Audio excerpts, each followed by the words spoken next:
السلام عليكم البنات، مرحبا بكم. اليوم جيتكم بالطاوله تاع اليوم الثالث تاع رمضان. كما راكم تشوفوا البنات درت كباب على الطريقه التقليديه، ما ضفتلوش اشياء عصريه، ودرت ليمون. ندوزو المقادير تاع ليمون وطريقه التحضير تاعهم. هنايا كما راكم تشوفوا هذه العجينه السحريه اللي يخدموا فيها ب10 دقائق. كما تكونش عندك عجينه مورقه محضرتها من قبل، ديري هذه وتخدمي بها في نفس الوقت، تخدميها منا وطيبي بها منا. كما تشتوا المقادير، عندنا 500 غرام فارينة، عندنا 250 غرام زبدة التوريق، وعندنا مغرف صغيرة ملح وربع مغارف زيت. هذا ما كان البنات. نبسوا الفارينة مع الزيت تاعنا. شوفوا طريقة التبساس بزوج يدين كما نديروا المقروط. نبسوها مليح حتى يدخلوا المقادير اللي درناهم، ومن بعد نرابو 250 غرام مارغرين تاعنا. المارغرين البنات تكونوا دايرينها في الفريغو، تكون جامده، ما تجبدوهاش وتخلوها فوق بلون دو طرافاي، خاطر تذوب لكم وما تربى لكمش مليح. شوفوا البنات هنا كما راكم تشوفوا في الفيديو. المارغرين تاعنا نربو فيها، ندخلوها في الفرينه ونربو، ندخلو في الفرينه ونربو باش ما تلصقناش في العراب.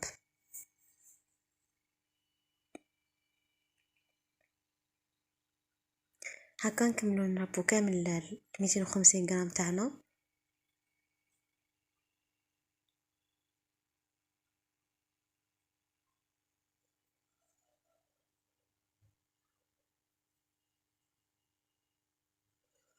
ونجو نلموها بالماء. الماء تاعنا البنات يكون في المجمد ثاني، يكون قريب لدرجة التجمد، يكون بارد بزاف هكا باش المارغرين تحافظ على البرودة تاعها.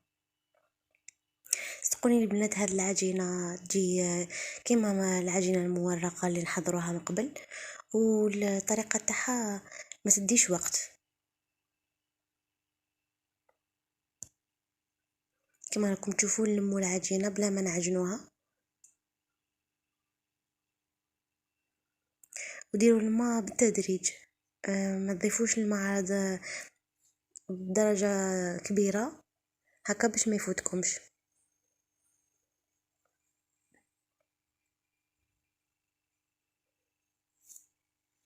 القوام تاع العجينة ما يكونش يابس وما يكونش جاري بزاف، يكون معتدل. البنات هنايا كما شفتوني راح ندير طريقة تاع زمان. لازم نتخلوش العجين تاعكم في الجفنة ولا البسينة اللي تخدموا فيها. كما ناس زمان يقولوا كانت واحد المرأة تحوس تخطب لوليدها. نحكي لكم الحكاية هذه. تخطب راح تدغدغ في الديار تاع الناس، تقول لهم اعطوني الفتات تاع العجين.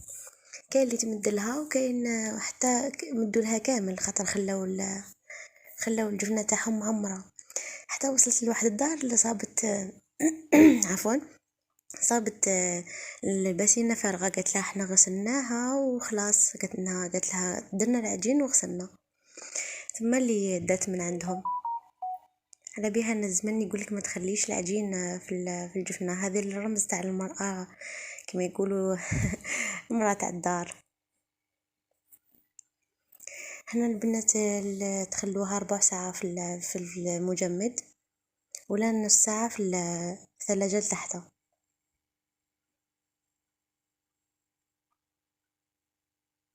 ولا كانت المطبخ تاعكم بارد، ما ديروهاش كامل في الفريجيدر، خدموها مباشره.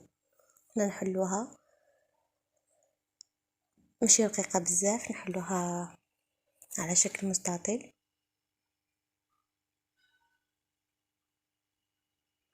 ونطبقوا كما راكم تشوفوا. نطبقوا واحده ونزيدوا الثانيه هكا، ونزيروا مليح باش ما يدخلناش الهواء في الوسط. الا شفتوها خشينه العجينه تاعكم زيدوا حلوها كما راني ندير انا.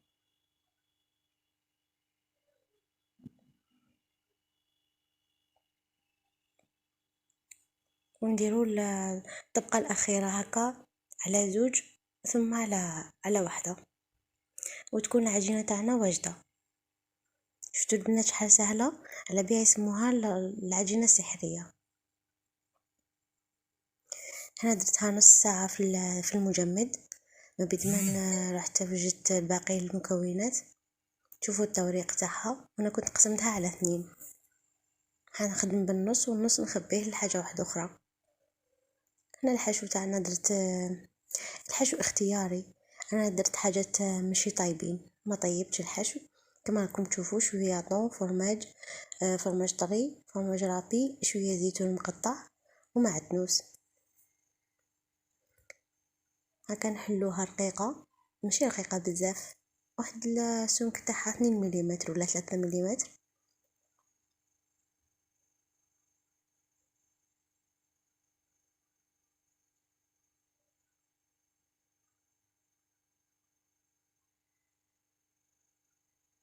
حنا ونبداو نديرو مربعات على الحجم تاعهم، على حسب واش حبيتو نتوما. انا درتهم طوال شويه هكا باش واحد ياكل حبه ما يزيدش. سيرتو في رمضان نكونوا مزروبين ونحبوا نديرو حاجه كبيره باش بالخف نكملو. الا شفتوا الحواف ماشي مسقمين نحوهم، ديروا هكا شويه حشو ورولو الدوره ونصف دوره، عند النصف دوره تقطعوا. انا خليت لكم بزاف حبات باش تشوفوا مليح، ولا شفتوا الاطراف فارغين تقدروا تنحوهم كما انا كنت ندير.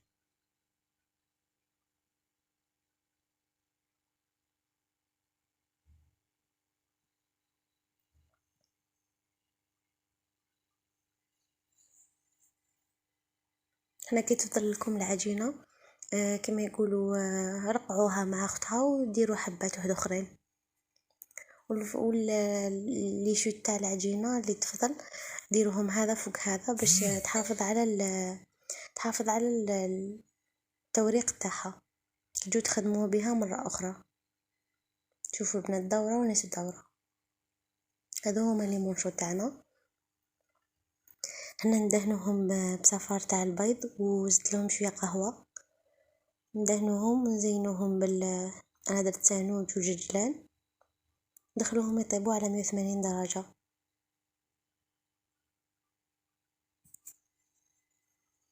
انا هنا البنات درتهم على 180 درجه وشعلت الفونتيلاتور. اللي ما عندهاش تشعل من فوق ومن تحت وتدير 170 حتى 160 درجه. هكا كي تشوفوهم تنفخوا وحماروا نحوهم.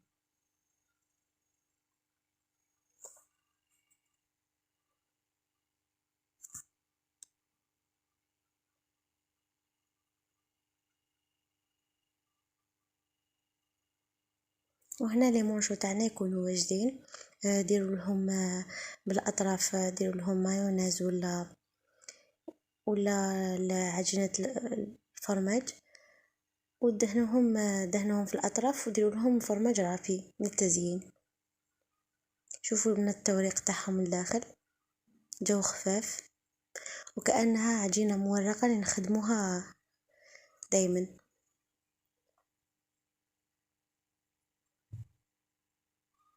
شوفوا التوريق من الداخل جو روعة.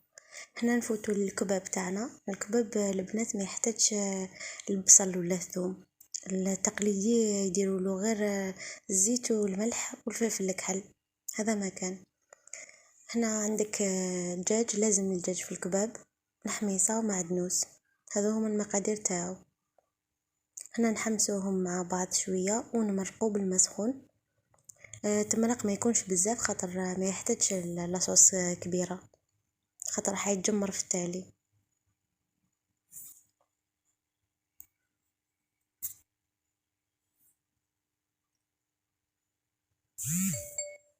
هنا نمرقوا ونخلوه يطيب. من جهة واحدة اخرى نكون قلينا بطاطا. البطاطا تاع الكباب البنات تكون شويه خشينه، ماشي كما تكون تاع الفريت،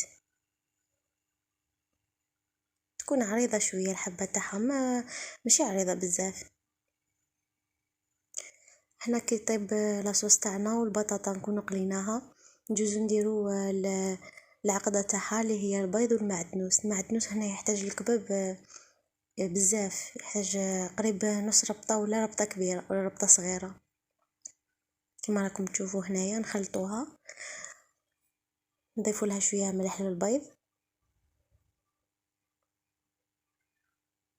هنا الكباب العصري يقدروا يديروا له الحليب، هنا في العقده يديروا له الحليب، فرماج رابي، بصح التقليدي ما يديروا له والو، غير معدنوس وبيض فقط.